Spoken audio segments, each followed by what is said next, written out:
저는 지난 주말에 디트로이트에서 집회를 인도하고 지난 한 주 동안은 달라스에서 목회자 학교를 인도하고 왔습니다. 이렇게 1년에 두 차례 이렇게 길게 출타를 하게 되는데요. 참아주시고 또한 기도하고 성원해 주셔서 감사를 드립니다. 미주 여러 지역에서 온 젊은 목회자들과 4박 5일 동안 지내는 것은 육체적으로 매우 힘겨운 일입니다만은 저의 정력과 또한 시간이 유익하게 사용되고 있음을 마음 깊이 느낍니다. 일정을 마치고 휴식과 위로와 용기를 얻고 밝은 표정으로 돌아가는 그 목회자들의 뒷모습을 보고는 참 감사하다 하는 그런 마음을 가지고 돌아왔습니다. 이 목회자 학교에 참여하는 목회자들은 대개 작은 교회에서 목회하는 분들입니다. 큰 교회에서 부목사로 섬기는 분도 계시고 또 그 작은 백인 교회를 섬기는 그런 분들도 있지만 다수는 아주 작은 교회 목회자들입니다. 큰 교회도 분란을 겪지만 작은 교회도 분란이 일어납니다. 그리고 분란이 일어났을 때 작은 교회일수록 목회자가 겪는 고통이 특별하지요. 큰 배는 웬만한 풍랑에는 흔들리지 않지만 작은 배는 아주 작은 풍랑에도 심하게 흔들리게 되고 또 때로는 뒤집히기도 하고 그러지요. 그런 어려움을 당할 때 가장 견디기 힘든 일은 과연 하나님이 우리 가운데 계신가 하는 그런 질문이, 그런 회의감이 드는 것입니다. 자신이 당하고 있는 고난에 하나님이 무심한 것 같고 또 때로는 버림받은 것 같은 그런 느낌에 사로잡히기도 합니다. 아니, 목사님들이 어떻게 그런 회의감에 빠질 수 있습니까? 라고 물으실 분이 계실지 모르겠습니다. 하나님을 믿고 살아가는 사람으로서 이와 비슷한 회의와 의문을 한 번도 겪지 않았다면 그건 오히려 잘못된 것입니다. 위대한 믿음의 사람으로 추앙받던 사람들도 알고 보면 때로 그러한 회의와 의문에 시달리곤 했습니다. 테레사 수녀가 그랬고요. 헨리 나우엔 신부도 그랬습니다. 그럴 수밖에 없는 이유가 몇 가지가 있습니다. 첫째는 하나님은 영이시고 우리 인간은 육체적인 존재이기 때문에 그렇습니다. 하나님은 영이시다라는 말을 성경의 언어로 직역하면 하나님은 바람이시다라는 뜻입니다. 물건처럼 눈에 보고 손에 쥘 수 있는 존재가 아니라는 뜻이지요. 반면 우리 인간은 육체적인 존재입니다. 손으로 만지고 눈으로 보지 않으면 믿을 수가 없습니다. 아니, 손으로 만져도 믿지 못할 때가 있는 것이지요. 그러므로 영이신 하나님을 믿고 살아가는 과정에서 어느 정도의 회의와 의심과 또 때로는 불신이 드는 것은 당연한 일입니다. 만일 그동안 아무런 회의도 없었고 의심도 없었다면 그렇다면 영이신 하나님이 아니라 오히려 우상을 섬긴 것 아닌가 반성해 볼 필요가 있습니다. 둘째로 하나님은 창조주이시고 우리 인간은 피조물이기 때문입니다. 피조물인 우리 인간에게 하나님은 다 알 수 없는 분입니다. 우리의 이해력으로 아직 풀지 못한 일이 얼마나 많습니까? 생명의 기원도 아직 밝혀내지 못하고 있습니다. 작은 들꽃 하나도 파악하지 못하고 있습니다. 우리 자신이 몇십 년 사용하는 이 몸도 제대로 어떻게 되는지 우리 잘 알지 못합니다. 다만 통계적으로 이런저런 추측을 해서 치료하고 관리할 뿐이지요. 오늘 하루 나에게 앞으로 무슨 일이 있을지 전혀 감도 잡지 못하고 살아가는 게 우리의 일상 아닙니까? 그런데 우리는 너무도 자주 마치 내가 다 알고 있고 알아야 한다고 생각하고 나에게 이해되지 않는 것들을 판단하고 정죄하고 없다 하거나 혹은 있다 하는 그런 잘못을 범하곤 하지요. 셋째로 때로 하나님의 처사라고는 생각할 수 없는 일들이 일어나기 때문에 우리는 또 의문에 빠지게 됩니다. 하나님이 영이신 것도 믿고 하나님이 모든 것을 다스리신다는 것도 믿는데 왜 하나님이 이런 일이 일어나게 만들었는지 이해 안 될 때가 있다는 거지요. 갓 태어난 아이에게 치료할 수 없는 질병이 발견되었을 때 그런 생각이 들지요. 일평생 오직 하나님만을 위해서 섬기는 것 같은 분에게 불행한 일이, 비극적인 일이 닥칠 때 또 우리는 그런 질문을 하게 됩니다. 매일같이 어려움 중에서 기도의 제단을 쌓으며 하나님의 구원을 호소하는데 아무런 응답이 없을 때 우리는 또한 그런 느낌을 갖게 되지요. 정말 하나님이 계시는가? 이 하나님 믿어도 되는가? 정말 그 하나님이 전능하신가? 정말 나를 사랑하시는가? 질문하게 된다는 말입니다. 이번 목회자 학교에 참여하신 멘토 목사님, 아주 목회를 잘하는 그런 분인데요. 그 목사님 중에 한 분이 자신이 과거에 있었던 교회에서 당한 일을 나누면서 하신 말씀이 기억에 남습니다. 그 아주 고통스러운 일을 당했다고 합니다. 평신도 지도자 중에 한 사람이 계속해서 교회를 어렵게 합니다. 처음에는 하나님께서 이번 일도 풀어주시겠지 하고 느긋했었는데 상황이 점점 꼬여만 갔습니다. 나아질 기미가 보이질 않습니다. 목사님의 마음은 점점 다급해졌고 나중에는 하나님에게 원망이 생깁니다. 아니, 이 정도면 해결해 주실 법도 한데 왜 이렇게 한 사람으로 인해서 온 교인들이 몸살을 앓도록 그냥 내버려 두시나, 그러면서 답답해졌던 것이죠. 그렇게 어려움을 당하는 순간 한번 기도의 자리에 찾았는데 속에서 그 분노가 터져 오르더라는 거지요. 그러면서 이렇게 기도했답니다. 하나님, 이 문제 해결해 주시지 않으면 하나님은 하나님도 아니십니다. 많은 시간 못 드립니다. 사흘 시간 드릴 테니까 사흘 안에 응답해 주십시오. 그렇게 다그쳤다고 얘기를 합니다. 목사의 기도라고 믿어지지 않지요. 하나님께 할 말이 있고 하지 말아야 할 말이 있지, 목사가 어떻게 그런 것도 구분 못하나 책망하시겠습니까? 그런데요, 여러분, 시편을 읽어보시기 바랍니다. 그와 비슷한 기도, 아니 그보다 더한 기도도 많이 있습니다. 살아있는 믿음이란 때로 이런 기도를 드릴 수 있는 믿음입니다. 자신의 감정에 정직하게 드리는 기도가 가장 좋은 기도입니다. 자신의 마음에 들어찬 회의와 의심과 원망을 있는 그대로 드러내 놓아야 한다는 말이지요. 렉셔너리에 따라서 읽은 오늘의 말씀, 출애굽기 17장의 말씀은 이스라엘 백성들이 광야에서 당한 일 중에 하나입니다. 모세를 따라 나선 이스라엘 백성들의 수가 남성만 60만이었다고 하니까 어린아이들과 여자까지 합치면 아마 150만은 좋게 넘을 것입니다. 그 거대한 무리가 40년 동안 광야를 유랑하며 살았을까? 어떻게 그런 일이 있을까? 잘 이해가 되지 않지요. 저도 그게 늘 궁금증이었는데요. 지난 가을에 요르단의 그 사막과 광야와 산지를 돌아보면서 가능할 수 있겠구나 하는 생각을 했었습니다. 이스라엘 백성들이 40년 동안 매일 돌아다닌 것이 아닙니다. 그들을 인도하는 구름 기둥과 불 기둥이 멈추면 그곳에 머물러서 몇 달이고 혹은 몇 년이고 그곳에서 진을 치고 살다가 이제 구름 기둥이 움직여지면 또 짐을 싸서 이제 다음 그 구름 기둥이 멈추는 곳으로 갔습니다. 주로 오아시스가 있는 곳, 물이 있는 곳에, 살만한 형편이 좋은 곳에 구름 기둥이 멈추었습니다. 요르단의 높은 산지에서, 그 어마어마한 산지에서 그 깊은 골짜기를 내려다 보는데요. 그러면서 이스라엘 민족이 이동하던 그 모습을 좀 상상을 해보았습니다. 그 모습을 산 위에서 바라보았더라면 정말 숨이 막힐 정도로 무서운 그런 공포스러운 모습이었을 것 같습니다. 한국 전쟁 때 압록강 전투에서 우리 유엔군이 총을 가지고 그 압록강을 넘어오는 중공군들을 아무리 쏘아서 죽여도 넘어진 시체 위로 또 사람이 나타나고 시체 위로 또 나타나고, 그래서 나중에는 총 쏘기도 겁이 났다고 하는 그런 얘기를 들어본 적이 있는데요. 아마도 그랬을 것입니다. 그 깊은 골짜기에 개 밑에처럼 새까맣게 사람들이 몰려서 움직이는 그 모습을 보았다면 그 모습만으로도 기가 질려서 달아났을 것입니다. 지금도 그렇지만 당시에도 사막과 광야와 산지에서 지내는 데 있어서 가장 중요한 것은 물입니다. 그 거대한 무리가 살아가는데 엄청난 음식이 필요했겠지요. 그런데 이미 신광야에서 음식의 문제가 해결이 되었습니다.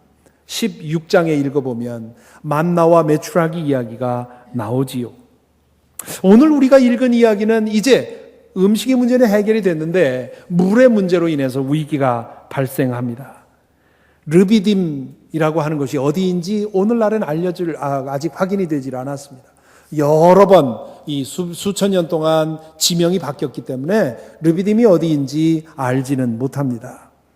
어쨌든 그곳에 이르러 구름 기둥이 멈추어서 이제 다 진을 풀고 거기에 머물기를 이제 준비하고 있었는데 돌아보니까 물이 없는 겁니다. 물이 없는 곳에서 며칠 동안은 견딜 수 있을지 몰라도 이게 시간이 지나면서 점점 문제가 심각해졌습니다. 아마 일주일도 지나지 않아서 사람들이 아우성을 쳤겠지요. 그리고 사람들이 모세에게 와서 청을 했을 것입니다. 물 있는 곳으로 옮겨갑시다. 오아시스가 있는 곳으로 갑시다. 이곳에선 지낼 수가 없습니다. 하지만 모세는 그 청에 대해서 들은 척도 하지 않습니다. 하나님의 구름 기둥이 움직여야만 가는 것이기 때문에 지금 여기에 그냥 머물러 있어야 합니다. 이곳에 물 없는 곳에 진을 치게 한 이유가 있겠지. 그러면서 좀 더 기다려보라고 얘기를 했습니다. 그렇게 날이 가고 해결책은 생기지 않지요. 그러다 보니까 처음엔 고분고분 말을 잘 듣던 이스라엘 백성이 이제 분노하게 되고요. 그리고는 점점 사나워졌습니다. 2절에 보니까 백성이 모세에게 마실 물을 달라고 대들었다라고 되어 있습니다. 분노가 폭발한 거지요. 그러자 모세가 뭐라고 말합니까? 당신들은 어찌하여 나에게 대드십니까? 어찌하여 주님을 시험하십니까? 질문합니다. 이렇게 책망은 했지만 모세에게도 대책이 없는 겁니다. 구름 기둥이 움직이지 않는 한 그곳에 머물러 있어야 하는데, 그런데 문제를 해결할 길은 없고 백성들의 분노는 점점 커지고 모세는 그 상황을 견뎌내지 못하고 기도의 자리에 와서 하나님께 하소연을 합니다. 4절에 보면 이렇게 기도하지요. 이 백성을 제가 어떻게 해야 합니까? 그들은 지금이라도 곧 돌로 쳐서 저를 죽이려고 합니다. 아마 이 말이 과장이 아니었을 겁니다. 여러분, 군중이 분노해서 군중 심리에 휩쓸리게 되면 한 사람 돌로 쳐서 죽이는 것은 그건 아주 쉬운 일이지요. 모세가 이 두 문장으로 기도를 끝내지는 않았겠지요. 많은 얘기로 넋두리를 하게 되었는데 그 중에 이 두 문장만 기록을 한 것일 것입니다. 아마 앞에서 소개한 그 목사님처럼 기도했는지도 모릅니다. 하나님, 다 많은 시간 못 드립니다. 이번 오늘 해가 지기 전까지 해 주십시오. 이렇게 기도했는지도 모릅니다. 그만큼 절박했다는 뜻이지요. 그런데 하나님은 이 모세의 절박한 기도에 응답하셨다고 되어 있습니다. 이스라엘의 장로들을 데리고 호렙산으로 올라가서 내가 지명하는 바위를 지팡이로 치라. 그러면 물이 흘러나올 거다 말씀을 하셨는데 그대로 했더니 그대로 되었더라. 그렇게 되어 있습니다. 그리고는 그곳의 이름을 무리바라고도 했고 또 마사라고도 했는데 그 이유는 백성들이 물이 없는 동안에 하나님께 불평하면서 하나님이 우리의 가운데 계시는가 안 계시는가 그렇게 질문했다 해서 그곳의 이름을 마사라 그렇게 지었다는 것이지요. 여기 이 르비딤에 이르기 이전까지 무슨 일이 있었는지 한번 좀 살펴볼 필요가 있습니다. 여러분, 이스라엘 백성이 바로에게서 해방될 때 그 값싼 노동력을 잃지 않으려는 이 바로의 소나기를 피게 하기 위해서 하나님은 10번의 재앙을 내려서 애굽을 치게 되지요.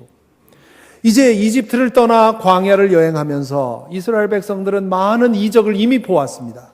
구름 기둥, 불 기둥이 그들을 인도하는 것도 보았고요. 그리고 홍해 앞에서 꼼짝없이 죽을 수밖에 없었는데 그 홍해를 마른 땅처럼 걸어서 지났지 않습니까? 엘림이라고 하는 곳에서 물이 나오긴 하는데 써서 못 먹을 그런 물에 주님께서 인도해 주셔서 그것이 단물이 되었습니다.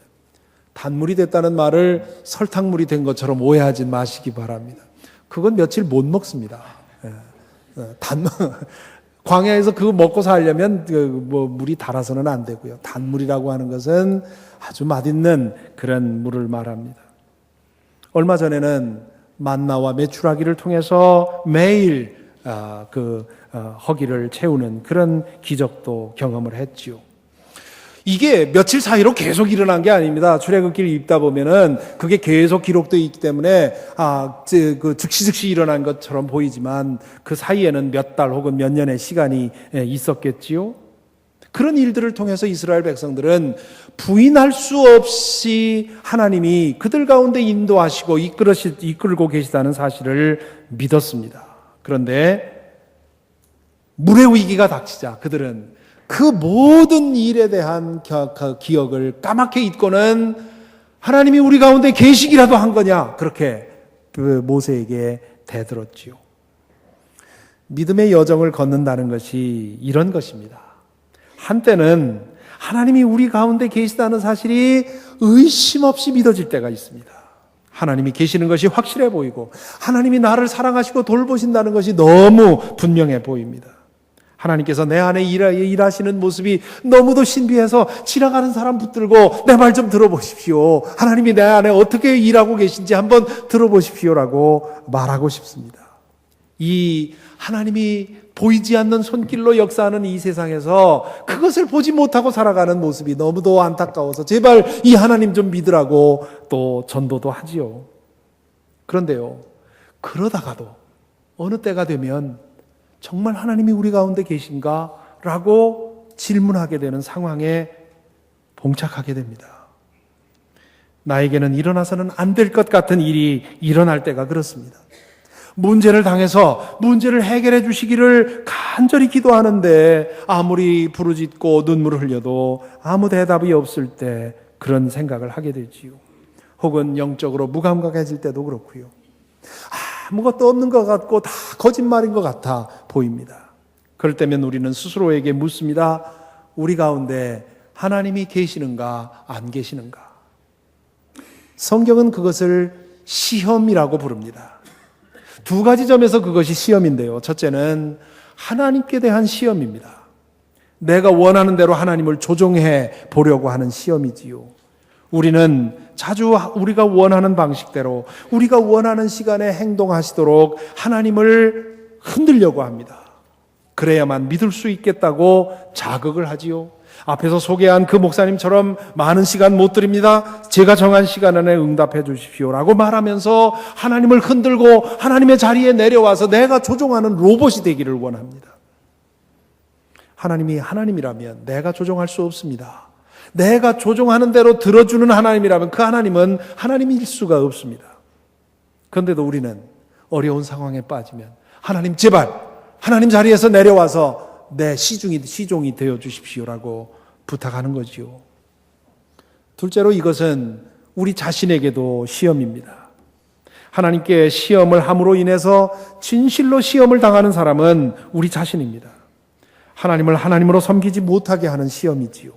자신의 뜻대로 하나님을 조종하려는 시험입니다. 하나님의 힘을 끌어들여서 모든 것을 자신의 뜻대로 하려는 시험입니다. 자신의 뜻대로 일이 이루어지면 하나님 정말 내 안에서 일하고 계시고 너무 감사하다라고 고백하고, 자신의 뜻대로 되지 않으면 하나님이 왜 이러시는지 모르겠다고 불평을 하지요. 모든 것을 자기 중심으로 판단합니다. 자기 자신이 우주의 중심에 있는 줄로 착각을 합니다. 여러분 주변에서 여러분에게 누군가가 하나님 내 안에서 너무 놀라운 일을 하셨습니다라고 말할 때 무엇을 갖고 그러나 한번 생각을 해보십시오. 대개의 경우는 나에게 잘해 주었다는 겁니다.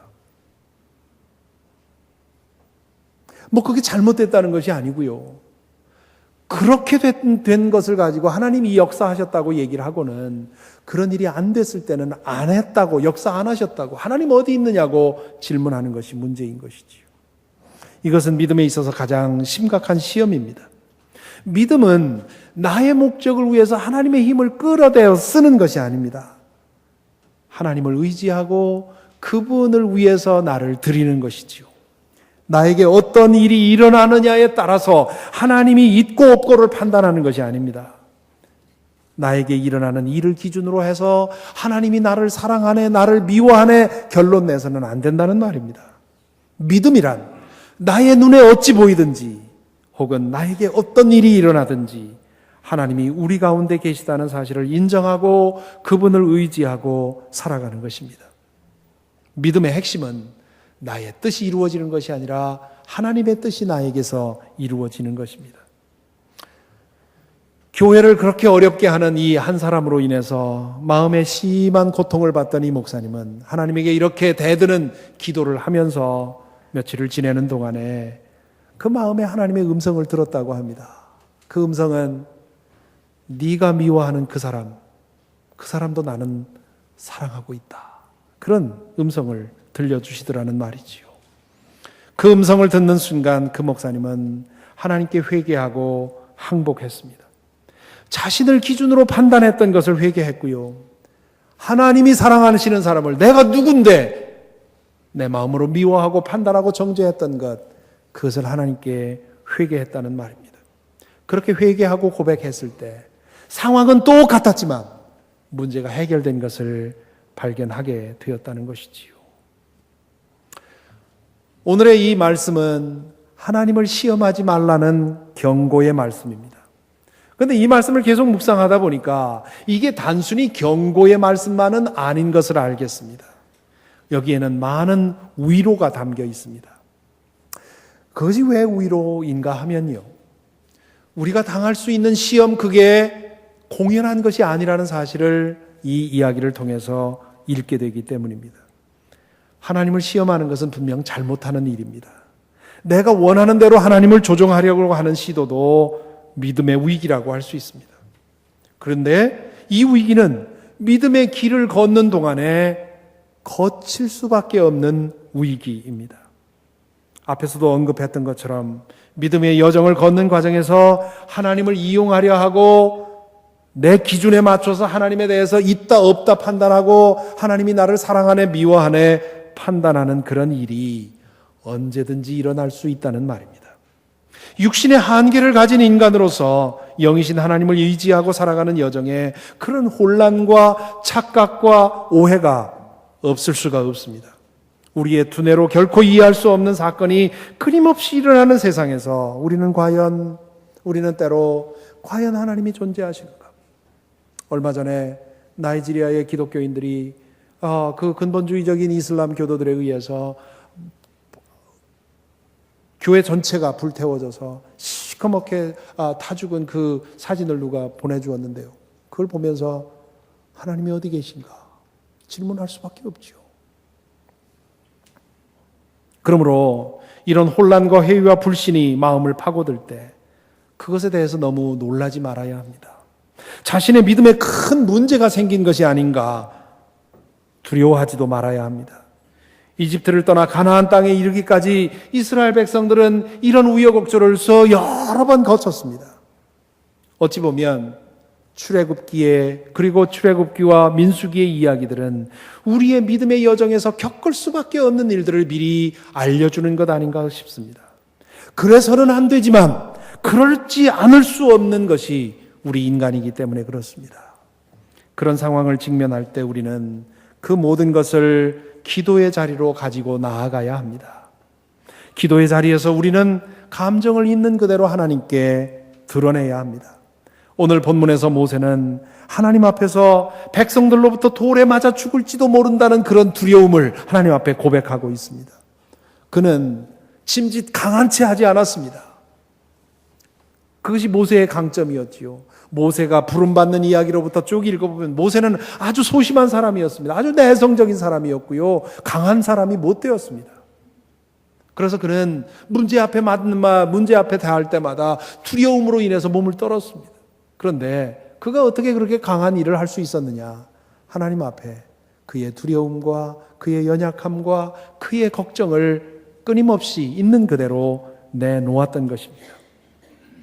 기도의 자리에서 착한 모범생처럼 행동하려고 하지 마시기 바랍니다. 그렇게 꾸미려 해도 소용없습니다. 중심을 보시는 하나님께서 이미 여러분 마음속에 어떤 두려움이 있고 어떤 염려가 있고 어떤 얼마나 하찮은 욕망이 있고 얼마나 불순한 욕망이 있는지 다 아십니다. 여러분 안에 더러운 욕망이 꿈틀대고 있는 것을 느끼십니까? 고백하시기 바랍니다. 여러분 안에 자신도 놀랄 만큼 불순한 욕망이 일어나고 있습니까? 기도의 자리를 찾으셔서 그대로 고백하시기 바랍니다. 그러면 코브라처럼 독이 올라 머리를 쳐들고 일어나던 욕망이 스르르 자취를 감추는 것을 보게 될 것입니다. 여러분 마음에 하나님께 대한 혼란이 일어납니까?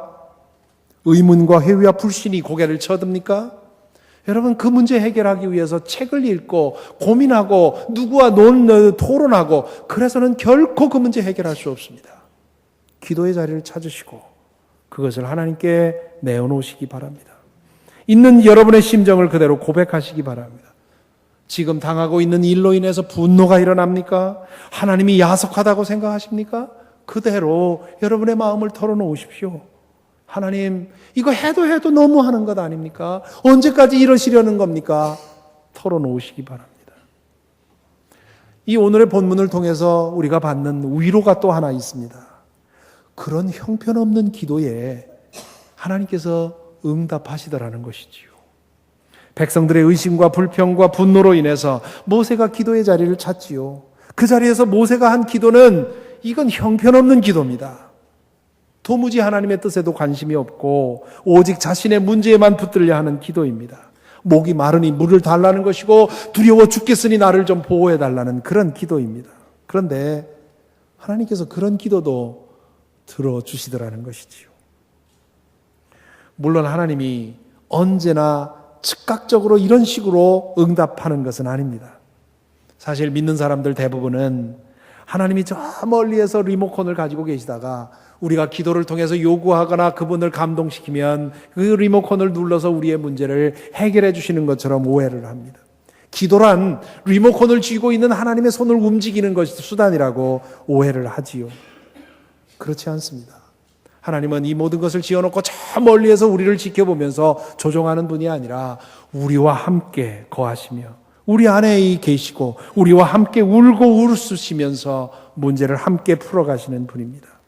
우리의 문제를 하나님께서 해결하시는 방법은 다양합니다. 때로는 문제를 즉각적으로 해결해 주시지만 그렇지 않을 때가 더 많습니다. 그렇더라도 하나님께서는 우리의 기도를 들으시고요, 응답하시고요, 그리고 우리 중에 일하고 계십니다. 앞에서 말한 그 목사님의 경우처럼 상황을 바꾸지는 않았지만 그분이 보지 못한 것을 보게 함으로써 문제를 해결해 주시지 않았습니까? 우리는 하나님이 왜 이런 때는 이렇게 하시고 저런 때는 저렇게 하시는지 알지 못합니다. 다만 분명한 것은 우리가 그렇게 느끼지 못할 때도 하나님은 우리 가운데 계시고 우리의 기도를 들으시고 또한 그분의 방식으로 문제를 풀어가고 계시다는 것입니다. 오늘 말씀을 읽으면서 재미있는 사실 하나를 발견하게 되었는데요. 이스라엘 백성이 르비딤에서 목이 말라서 물이 없어서 며칠 고생하다가 하나님이 우리 가운데 계시는가라고 불평하며 항의하며 분노했을 때 그동안에도 그들은 아침이면 만나를 먹었고 저녁이면 메추라기로 배를 불렸습니다. 아침 저녁으로 하나님이 공급하시는 것으로 먹고 살면서 물이 없다는 것 때문에 하나님 우리 안에 계시느냐고 질문하고 있는 것입니다. 여러분, 이것이 우리의 모습 아닙니까? 매일같이 하나님이 주시는 은혜, 헤아릴 수도 없는 많은 은혜로 인해서 오늘 또 숨을 쉬고 오늘 또 이렇게 살아가고 있으면서도 그 모든 것에는 눈 감고 우리에게 부족한 것 한두 가지를 붙들고 하나님 과연 우리에게 계십니까? 우리 중에 역사하고 계십니까? 라고 하나님을 향해 항의하고 있는 우리의 모습이 아니냐는 말씀입니다. 이것을 생각하면 때로 혼란과 회의와 불신의 감정에 사로잡힐 때에도 놀라거나 두려워하지 말아야 한다는 사실을 깨닫습니다. 믿음의 여정을 걸어가는 동안 때로는 좁은 길을 걸을 때도 있고요. 때로는 높은 언덕을 헐떡거리면서 걸어야 할 때도 있고 때로는 물 없는 사막을 한없이 펼쳐진 사막의 길을 걸어야 할 때도 있습니다. 어떤 상황에 있든 이미 우리는 수없는 은혜를 힘입은 존재들이고요. 그렇기 때문에 신실하신 그 하나님을 의지하고 믿고 지금 내가 당하고 있는 어려움 그것을 기도의 자리로 가지고 나아가 그분의 은혜를 구해야 할 것입니다. 생각해 보면 하나님께서 오아시스가 없는 르비딤의 구름 기둥이 멈추게 하신 데에는 분명한 이유가 있었던 것 같습니다. 아니, 마실 물이 없는 곳에 진을 치게 하면 어쩌자는 겁니까? 그곳에 진을 치게 하면서 하나님이 무엇을 기대했을까요? 이 백성들이 차분히 조용히, 그리고 하나님이 이루시리라고 하고 믿음을 갖고 끝까지 아무 말 없이 견디리라고 하나님이 기대하셨겠어요? 당시에 이스라엘 백성들의 영적 수준은 그런 수준이 되지 못합니다. 이렇거나 저렇거나 어쨌든 이들이 물 때문에 분노하고 원망하고 나를 시험할 것이라고 하는 것 하나님은 아셨을 것입니다. 그런데도 왜 그 자리에 멈추게 했을까요? 다른 이유 없겠지요. 이스라엘 백성과 모세가 믿음에 있어서 도약하게 하기를 원하셨던 것으로 밖에는 볼 수가 없습니다. 그럴 경우가 있더라고요. 하나님께서 믿음의 길에서 우리가 도약하도록 어떤 어려운 상황 속으로 우리를 이끌어 드리는 경우가 있더라는 말이지요. 물론 이 말을 오해하지 마십시오. 우리가 당하는 모든 고난과 아픔이 다 하나님이 주시는 것이라고 그런 말을 하는 것은 아닙니다. 나의 믿음의 도약을 위해서 갓 태어난 아이에게 불치의 병을 주실 하나님은 아니지 않겠습니까? 내 믿음의 도약을 위해서 대학에 다니는 아이가 운전하다가 사고로 비명의 세상을 떠나게 만들지는 않으실 거 아니겠습니까? 그게 어떻게 하나님이 하신 일이라고 볼 수가 있겠습니까? 그런데 때로는 그런 일도 있더라는 말이지요. 하나님을 우상처럼 믿는 믿음을 깨뜨리기 위해, 혹은 믿음의 중심을 자아로부터 하나님으로 옮겨놓기 위해서 우리에게 실패를 주실 때도 있고 질병을 주실 때도 있고 또 이런저런 어려움을 주실 때도 있더라는 것이지요. 지난 10년 동안 우리 교회를 섬기면서 여러분들로부터 이런 고백을 들었습니다. 그때 내 사업이 망하지 않았더라면 나는 지금 형편없이 되었을 것입니다. 지금 돌아보니 그때 나에게 주신 그 고난이, 그때는 재앙인 줄 알았는데 지금 보니까 내가 오늘 이렇게 되게 된 그런 가장 중요한 이유입니다. 그런 고백 여러 번 들었습니다. 그러므로 그럴 때면 우리는 정신을 가다듬고 하나님께서 나에게 무엇을 기대하시는가를 물어야 합니다. 당해야 하는 손해를 억울해하지 말고 하늘을 쳐다보고 겪어야 하는 고통을 피하지 말고 그 고난에 담긴 뜻을 찾아야 합니다. C.S. 루이스는 고난은 하나님의 확성기라 그렇게 말했습니다. 스피커폰이라. 다른 방법으로는 하나님의 음성을 들으려 하지 않으니까 고난이라고 하는 스피커폰을 가지고 우리의 귀에다 대고 당신의 뜻을 말씀하신다는 뜻이지요. 그렇게 고난을 당하여 하나님의 뜻을 알고 회복이 되면 그 고난 당했던 것이 오히려 나에게 유익했다고 고백하게 되는 것이지요. 그런데 더 많은 경우 우리가 당하는 고난은 하나님이 주시는 시험이 아니라 다른 것에서 나오는 것이지요. 우리의 죄와 욕심으로 인해서 생기는 경우도 있고요. 인성이 망가진 사람들의 악행에 우리가 거기에 연루되어서 애꿎게 피해를 보는 경우도 있고요. 사회 제도가 왜곡되어서 생기는 문제일 수도 있고요. 자연 질서의 순환 때문에 어쩔 수 없이 당하는 그런 문제도일 수도 있습니다. 그것을 가리켜서 우리는 악이라 하지요. 왜 이 악을 하나님이 즉각적으로 뿌리 뽑지 않느냐고 많은 사람들이 질문합니다. 그러나 하나님은 우리가 다 이해할 수 없는 방법으로 그 악을 다루시고요. 마침내 그 모든 것들을 바로잡고 심판하게 되실 것입니다. 그러므로 사랑하는 성도 여러분, 요즘 어떻게 지내고 계십니까? 요즘 여러분의 삶 속에서 하나님이 일하고 계신 게 분명합니까? 하나님의 손길을 자주 보고 사십니까? 그렇다면 감사하시기 바랍니다. 여러분의 영혼이 예민하게 깨어있기 때문에 하나님의 손길을 볼 수 있는 것이지요. 그리고는 그럼에도 불구하고 우리가 인생의 여정을 갈 때 때때로 당할 수밖에 없는 그런 고난에 대해서 미리 준비할 수 있기를 바랍니다. 아무것도 없는 것 같고 어둠 속에 내쳐진 것 같고 아무리 불러도 하나님 듣지 않는 것 같은 그런 상황에 우리도 태면할 수가 있습니다. 그때 아침 저녁으로 주시는 그 하나님의 은혜를 기억하고 그분과 함께 동행한다면 그 어려운 기간을 능히 이겨낼 수 있을 줄로 믿습니다. 혹시 여러분은 요즘 영혼의 어두운 밤을 지내고 계십니까? 눈물 골짜기를 지나고 계십니까? 마치 샘물 하나 없는 르비딤 사막에 홀로 던져진 것 같은 지경에 있습니까?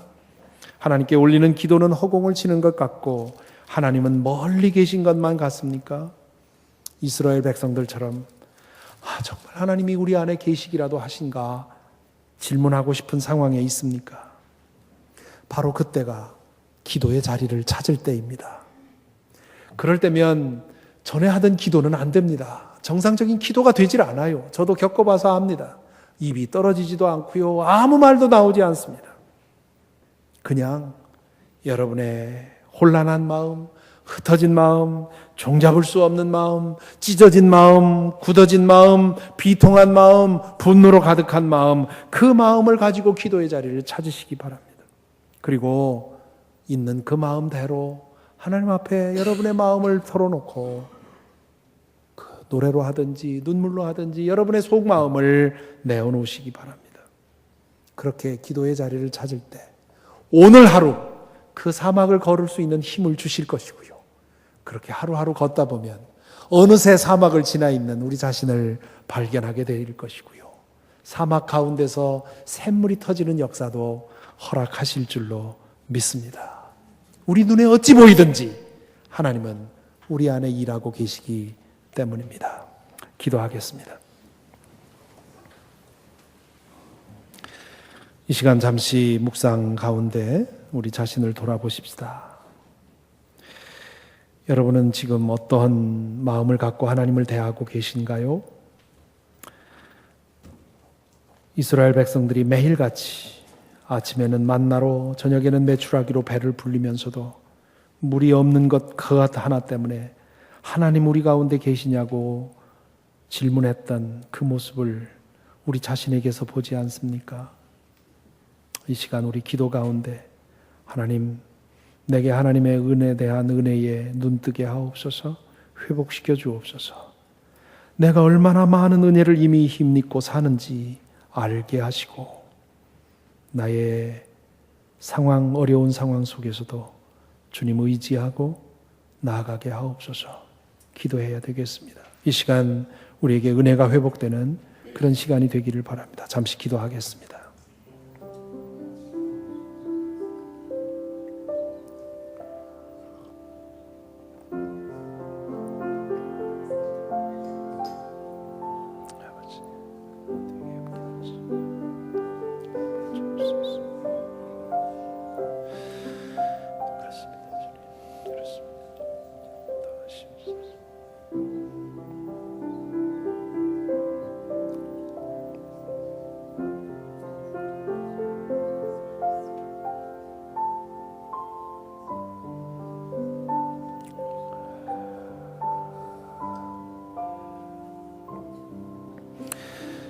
오 주님, 저희의 눈을 뜨게 하옵소서. 주님의 임재를 보게 하시고 주님과 동행하게 하옵소서. 이미 받아 오늘 이 자리에 주의 은혜로 이 자리에 와 있습니다. 주님, 그 은혜만으로 족합니다. 주님, 그 은혜로 살게 하여 주시옵시고 주님과 함께 사막도 광야도 함께 걸어나갈 수 있도록 인도하여 주옵소서. 예수 그리스도 이름으로 기도하옵나이다.